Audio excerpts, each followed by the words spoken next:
অনেক দিন পর আমি আমার একটা ভিডিও নিয়ে চলে আসলাম। প্রতিদিনের মতন সকালে ভাত আর ডাল বসিয়ে আমি একটু খেতে বসে পড়েছি। অন্যদিন অনেক সকালে ওঠা হয়, আজকে যদিও একটু দেরি করে উঠেছি।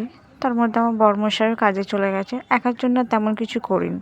তাই আগের দিনে একটু ভাতটা আর কি ছিল আর একটা ডিম পোচ করে ভাতটা খেয়ে নিলাম। খিদেও পেয়েছিল। তো এদিকে খেতে খেতে আমার ভাত ডালটা হয়ে গেছিলো। আমি কোনো রকম ফোড়ন দিয়ে নামিয়ে নিলাম।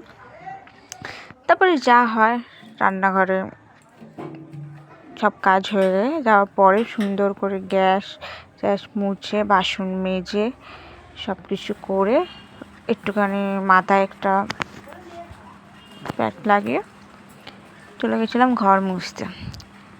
তার আগে তো বিছনা গুছিয়ে নিয়েছিলাম, বাসি বিছনা গুছিয়ে যেরকম ঝাড় দেওয়া ওরকম ঝাড় দেওয়া হয়ে গেছিলো। আর তারপরে একটু একটু করে আমার এই ঘরগুলো আমি একটু মুছে নিলাম।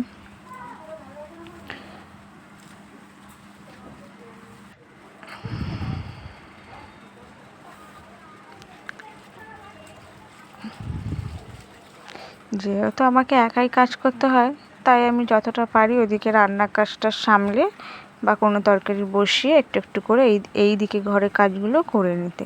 তাতে কি হয়, তাড়াতাড়ি কাজটাও আমার হয়েও যায় আর অসুবিধা হয় না যদিও কাজ।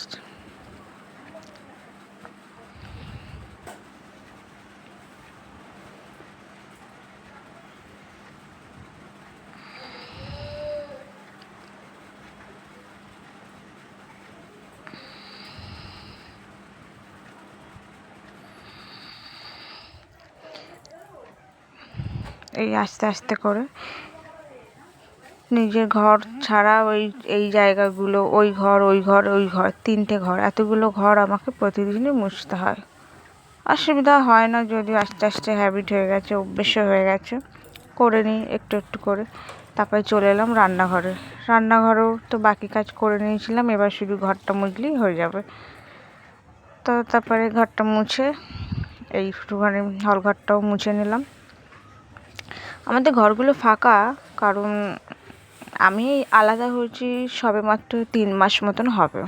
জয়েন্ট ফ্যামিলিতেই আমার বিয়ে হয়েছিল যদিও। তো যাই হোক, এখন আলাদা থাকি। আমি আমার মতন যতটুকু পেরেছি ততটুকু আপাতত দুজনের সংসার মতন গুছিয়ে নিয়েছি। এখনও ঘরের জিনিস করতে পারিনি, পরে আস্তে আস্তে করব। আর এই ঘরটা তো আমার মোটামুটি বিয়ের পরে এসেছি, এই ঘরটা পুরোপুরি আমার গোছানো, সেটা নিয়ে কোনো ব্যাপার না। বাকি ঘরগুলো আস্তে আস্তে করে নেবো। বাইরে বেশ খুব সুন্দর ঝলমলে রোদ্দুর, ঘর গোছানো হয়ে গেছে, স্নান করেও চলে এসেছি। এবার আমি পুজোটা দিয়ে দেবো। ঠাকুরের বাসনগুলো মেজে, এই যে ঠাকুরের বাসনগুলো এখন নিচে গিয়ে বাঁধবো, মেজে এই যে সুন্দর করে পুজো দিয়ে দিলাম। পুজো দিয়ে